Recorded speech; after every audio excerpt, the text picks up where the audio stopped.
This is my reaction video to Michigan's 43-22 win over Purdue in the Big Ten championship game late Saturday night. Of course, the second conference title in a row for Michigan. They've got bigger goals to address. What I generally do with my reaction videos is I have the first half reaction kind of typed up, so then you can hear my reaction to first half gameplay, which obviously could be wrong in some cases because second half gameplay tends to change. And boy, that is the case with Michigan. Announcers made it a point to say it, and you even got the feeling that they were kind of cruising in the first half, but you have to give credit to Purdue. I thought Purdue was trying to mitigate some of the talent deficits they had.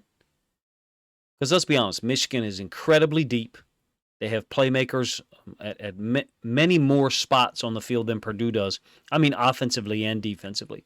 Playmakers isn't just guys on offense, it's guys on defense as well. And you can see with guys like Will Johnson, and some of the guys that have rushing the passer, Michigan is way deeper than Purdue, way more threatening from top to bottom roster-wise. And credit to Purdue for using a short, quick passing game to try to control the clock, particularly in the first half. My first half notes was such, after Michigan led 14-13, that despite the lead and the big play offense that Michigan put on display, they had trouble with Purdue's pass game, particularly the quick passes, especially those to the boundary. I thought the announcers did a great job. I think it's Joel Klatt talking about the running back into the boundary, running routes into the boundary, away from the nickel defender, presumably, because Purdue spent a lot of time in 11 personnel, occasionally 12 personnel. And then hit it. Charlie Jones was everywhere. He's just amazing. Sheffield in the second quarter, I thought, got going outside the numbers.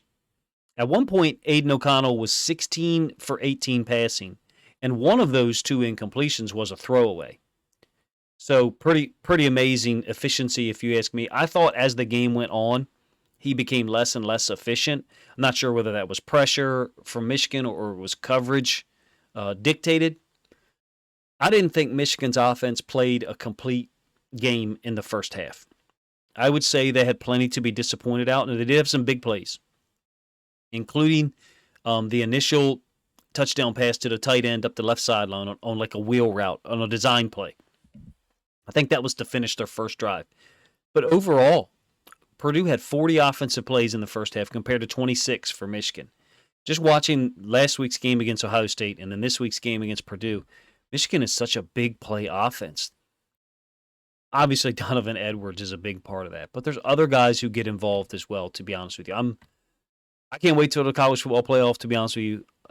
Michigan is who I'm rooting for. I'll just come out flat out and say it. I'm rooting for Michigan. I feel like they've been the best team overall, but I understand Georgia has a shit ton of talent, and as the announcers identified, they are the one team that looks like it could stand up toe-to-toe with Michigan's offensive line, which clearly is a strength of their team. The first possession, things start off really well for Michigan. On 3rd and 9, you had a completion on a backside drag, a great play call, great execution to get a first down when things looked ominous, at least at the start. Completion to number 14 along the right hash, I believe. I still think it's a catch, to be honest with you. They reviewed it and called it incompletion. A really long review. I still think it's a catch. 2 plays later, though, on a 3rd and 6, McCarthy is able to find Bell for a 16. It was a crazy scramble, and then a late zip to Bell for a first down on a 16-yard gain. And I feel like Michigan's really good at these situations, coming up with schemed plays in maybe I call them sudden change situations. The very next play after that 3rd and 6, when McCarthy had scrambled around and then found Bell, was a fake reverse, and they go up top to the tight end on a wheel. It was a great catch. Easy touchdown, 7-0. Looked like Michigan offensively was just going to bully them. And a spectacular answer by Purdue. I think a 10-play, 92-yard drive. I think 2 completions to the running back out in the flats. A second and 13 for Purdue was the biggest play. It was a completion, 3 consecutive completions to Jones. 15 yards, 14 yards, and 17 yards to get him past midfield. Then on 1st and 10, a fake toss and a slot counter call, a beautiful play call. A little bit like wingback counter, kind of, out of the wing tee. A beautiful play call gets him down to the 1. and then the running back punches it in for a 1-yard gain to tie it at 7. Michigan would eventually go up 14-10 in the first half on their third possession, which again looked pretty dominant. 13 plays, 75 yards. They had a 20-yard gain to Bell up the right sideline. Tight ends had 2 catches on the drive. Edwards had, I think, 3 runs of 8 yards or more. And then McCarthy finishes it off on a 3rd and 4, finding the tight end in the end zone for a 7-yard touchdown, make it 14-10 in the first half. Despite that, at halftime, my notes were really focused on Purdue mitigating the talent differential. And I, obviously turned out to be wrong in that. That's why I do that, to be honest with you, to get my halftime assessment out there, even though I don't release a halftime reaction video, obviously. To get my halftime reaction video out there and open myself up to the possibility that I could be wrong or I could be right. In this case, I was wrong, but I think everybody knew that Michigan was going to kind of take over in the second half. But and they did. I mean, the first run of the second half, I think the first play, Donovan Edwards breaks it off for 60. And then their second possession of the third quarter of the second half, 40-yard completion, I think, to the tight end. All right, same formation as the 60-yard run by Donovan Edwards. Same formation as just a play-action pass. It was an over or Yankee concept. But the problem for Michigan, at least from what I'm seeing, like if I want to be negative for a moment in terms of them matching up with Georgia or them even maybe matching up with TCU or, God forbid, Ohio State again, I really don't want to see a Big Ten rematch in the college football play, unless it's in the national championship game, right? My concern for Michigan, I'm going to put it out there. I'm rooting for them in the college football playoff. My concern is the consistency on offense because they really struggled after those first 2 drives of the third quarter. I thought 3 possessions in a row was a waste. The second of which was the interception by McCarthy. Really poor decision. But Will Johnson saved him. I mean, he had 2. Look, he had 1 interception in the end zone. The ball was underthrown by Aiden O'Connell to targeting Charlie Jones. Great play by Johnson, right down there near the end zone. And then he jumped the slant by looking at the receiver, not the quarterback. And it is a legit tactic to look at the quarterback in certain coverages, don't get me wrong.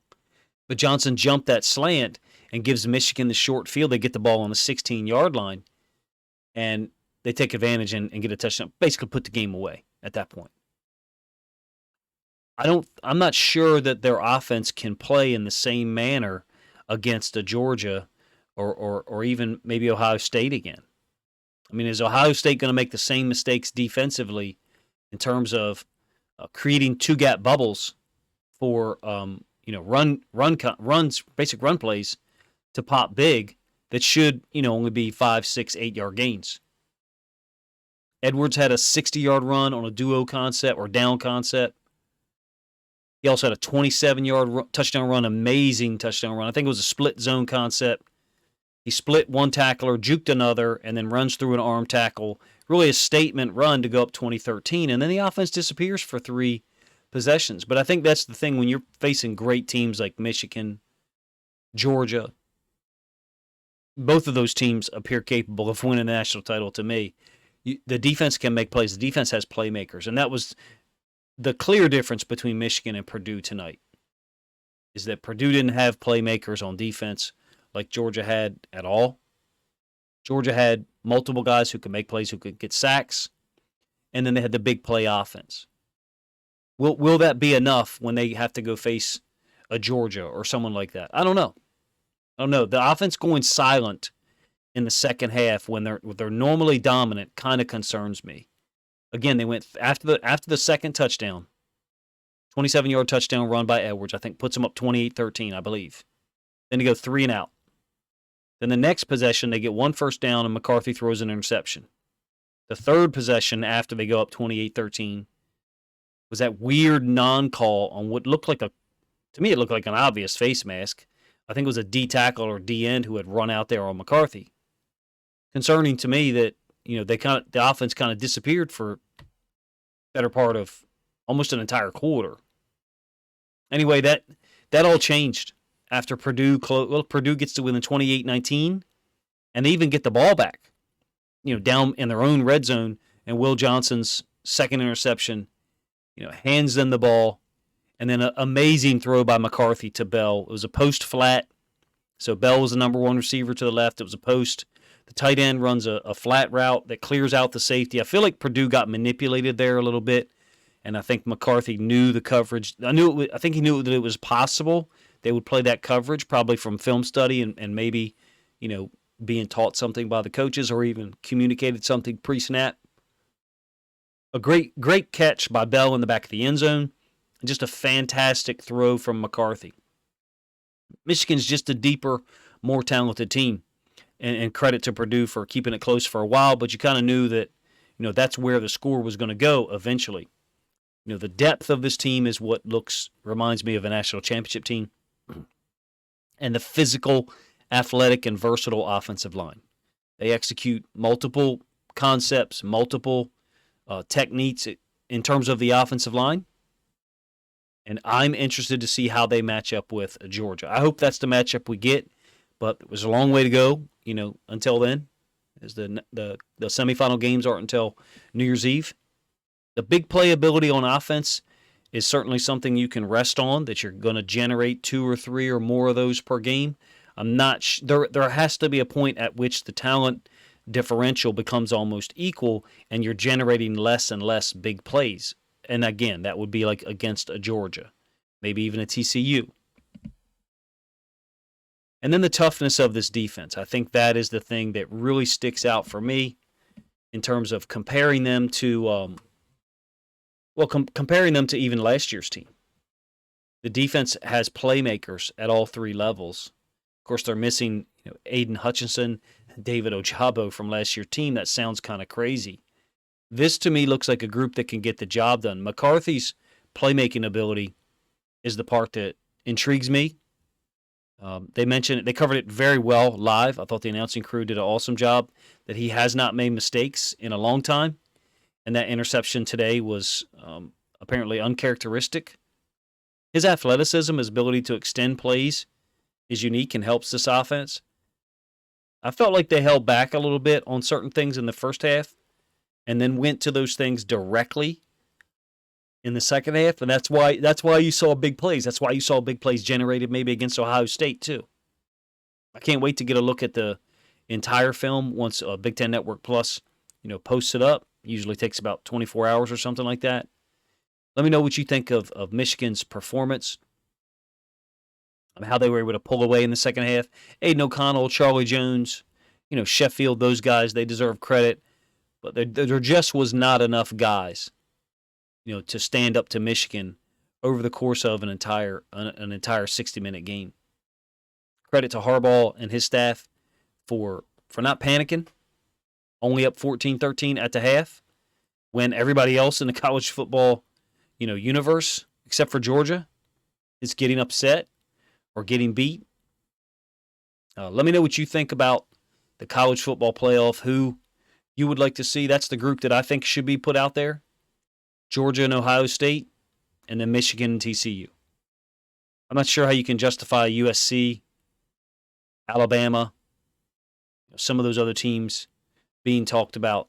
It's unfortunate that if a 2-loss Alabama team does get in, clearly, TCU lost in their conference title game, but that's a team they had already beaten, Kansas State, this year. So they're 1-1 against them. Alabama didn't get that second shot at Georgia. If they had gotten to the SEC title game and lost, they'd still be a 2-loss team, and they'd be 0-2 versus Georgia.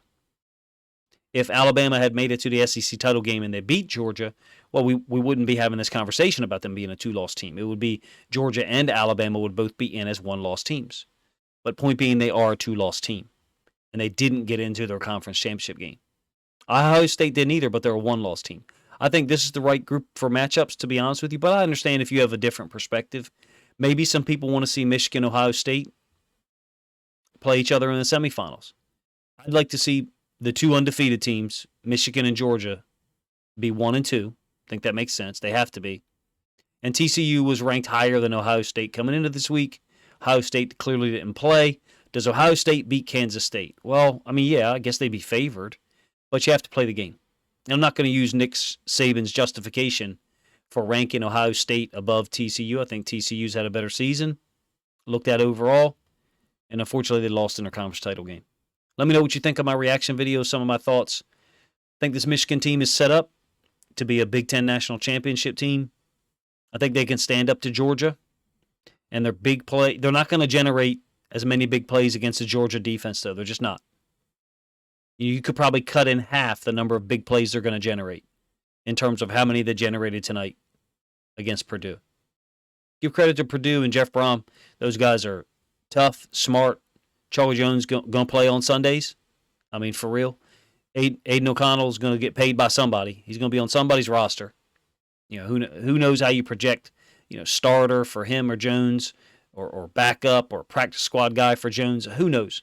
But they're going to get paid to play in the NFL, both of them. And Jones probably for a long time. It looks like a classy receiver. I think he could play for pretty much every team in the country. Michigan defensively has a bunch of guys you could say that about. They have a bunch of young guys who get after it. And I think they're going to be able to stand up to Georgia in terms of Georgia just having so many athletes on offense that are dangerous every time they touch the ball.